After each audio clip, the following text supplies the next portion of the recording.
Hello everyone, welcome to mobile বাজ। আজকে আমি কথা বলবো ইনফিনিক্সের সদ্য লঞ্চ হওয়া নতুন একটি স্মার্টফোন ইনফিনিক্স নোট 30 প্রো এই স্মার্টফোনটি নিয়ে। এই স্মার্টফোনটি 8GB 256GB ভেরিয়েন্টে লঞ্চ হয়েছে, যার মূল্য রাখা হয়েছে 27,999 টাকা। তো 28,000 টাকা বাজেটে এই স্মার্টফোনটি আমাদেরকে কী অফার করছে এবং এই স্মার্টফোনটির মূল স্পেসিফিকেশন কী পুরোটা জানানোর চেষ্টা করব। তাহলে ভিডিওটি শুরু করা যাক। প্রথমে যদি এই স্মার্টফোনটির ডিজাইন এবং বিল্ড কোয়ালিটি নিয়ে কথা বলি, তাহলে ফোনটি দেখতে বেশ অসাধারণ এবং শক্তপোক্ত একটি পাঁচওয়াল কাটআউটের ফোন। এটি ব্যাক প্যানেলে 4টি ক্যামেরা মডেলে সাজানো হলেও এটিতে 3টি ক্যামেরা এবং একটি এলইডি ফ্ল্যাশের সেটআপ দেওয়া হয়েছে। ব্যাক প্যানেলের গোল্ড কালারটি দেখতে বেশ অসাধারণ। এই স্মার্টফোনটি আসছে 2টি কালারে, ম্যাজিক ব্ল্যাক এবং ভেরিয়েবল গোল্ড কালারে। ফোনটির ওয়েট 203 গ্রাম এবং থিকনেস 8.2 মিলিমিটার। তো ওভারঅল ডিজাইন এবং বিল্ড কোয়ালিটির দিক থেকে ফোনটি যথেষ্ট সুন্দর থাকছে। বক্সি টাইপের ডিজাইন বেশ আপনাকে আকর্ষিত করবে এই স্মার্টফোনটি। এরপরে যদি এই স্মার্টফোনটির ডিসপ্লে নিয়ে কথা বলি, তাহলে ফোনটিতে ইউজ করা হয়েছে 6.67 ইঞ্চির একটি অ্যামোলেড পাঁচওয়াল কাটআউটের ডিসপ্লে, যার ডিসপ্লে রেজোলিউশন 1080x2400 পিক্সেল থাকছে। 395 পিপিআই ডেন্সিটি এবং অ্যাসপেক্ট হিসেবে থাকছে 20:9। ফোনটির স্ক্রিন টু বডি রেশিও হিসেবে থাকছে 86.9%। আর ফোনটিতে থাকছে 120Hz রিফ্রেশ রেট এবং 900 নিট ব্রাইটনেস। তো ওভারঅল ডিসপ্লের দিক থেকে যথেষ্ট সুন্দর থাকছে। 120Hz রিফ্রেশ রেট আপনাকে স্মুথলি ইউজ করার সুবিধা দিবে। বেশ ভালো কোয়ালিটির ডিসপ্লে ইউজ করা হয়েছে এই স্মার্টফোনটিতে।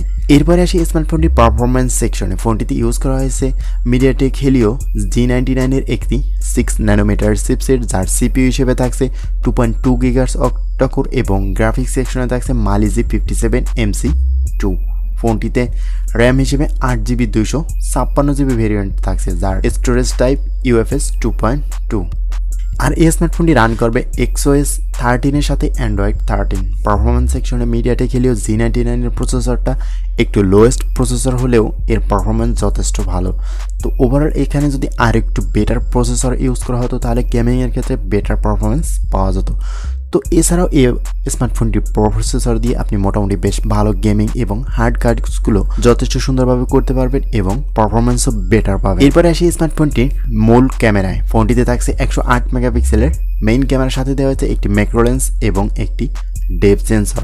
ফোনটির ব্যাক ক্যামেরা দিয়ে ভিডিও রেকর্ড করা যাবে 1080p 30fps রেজুলেশনে। ফোনটির ফ্রন্ট ফেসিং ইউজ করা হয়েছে 32 মেগাপিক্সেলের সেলফি শুটার, যার ভিডিও রেকর্ডিং সিস্টেমে থাকছে 1080p 30fps resolution. EIS YS এর কোনো সুবিধা থাকছে না এই স্মার্টফোনটিতে। ক্যামেরার দিক থেকে আমার কাছে মোটামুটি বেটার মনে হয়নি, আরও কিছু ভালো প্রোভাইড করতে পারতো এই স্মার্টফোনটি। ক্যামেরা সেকশনে ম্যাক্রো লেন্স ডেপথ সেন্সরের পরিবর্তে এখানে একটি আল্ট্রা ওয়াইড লেন্স দিলে বিষয়টা অসাধারণ হতো। ওভারঅল ক্যামেরার দিক থেকে ফ্রন্ট ফেসিং ক্যামেরাটা মোটামুটি বেশ সুন্দর হলেও ব্যাক প্যানেলের দিক থেকে কমতি মনে হয়েছে আমার কাছে। এই স্মার্টফোনটি কানেক্টিভিটি সিস্টেমে থাকছে wifi, Bluetooth 5.0, NFC, USB Type-C পোর্টের চার্জিং এবং বেটার সাউন্ড কোয়ালিটি থাকছে স্মার্টফোনটিতে। এই স্মার্টফোনটির সিকিউরিটি সিস্টেমে থাকতে সাইড মাউন্টেড ফিঙ্গারপ্রিন্ট সেন্সর। এরপরে আসি স্মার্টফোনটির পাওয়ার সেকশনে। ফোনটিতে ইউজ করা হয়েছে 5000 mAh ব্যাটারি এবং চার্জিং হিসেবে থাকছে একটি 68 ওয়াটের ফাস্ট চার্জার। এই স্মার্টফোনটি আপনাকে 80% চার্জ হতে 30 মিনিটের মতন সময় নেবে এবং থাকছে 15 ওয়াটের ওয়্যারলেস চার্জার এবং পাওয়ার ডেলিভারি 3.0 এর রিভার্স চার্জিংয়ের সুবিধা। তো এই স্মার্টফোনটির পারফরমেন্স সেকশন আপনাকে যথেষ্ট সুবিধা দেবে। শর্ট টাইমে চার্জ করে আপনার 5000 mAh ব্যাটারি দিয়ে পুরো দিন অনায়াসে ইউজ করার সুবিধা থাকছে। তো 8GB 256GB ভেরিয়েন্টের এই স্মার্টফোনটি 28,000 টাকায় আমার কাছে বেটার মনে হয়েছে। তবে এখানে সাইড মাউন্টের বদলি হিসেবে একটি আন্ডার ডিসপ্লে ফিঙ্গারপ্রিন্ট প্রোভাইড করা উচিত ছিল এবং ক্যামেরার দিক থেকে আর একটু নজর দিলে বেটার হতো। তো এই স্মার্টফোনটি আপনার কাছে কেমন হতে পারে অবশ্যই কমেন্ট করে জানাবেন। আজকের ভিডিওটি এই পর্যন্তই, কথা হবে পরবর্তী কোনো ভিডিওতে। ততক্ষণ পর্যন্ত ভালো থাকবেন, সুস্থ থাকবেন। আল্লাহ হাফেজ।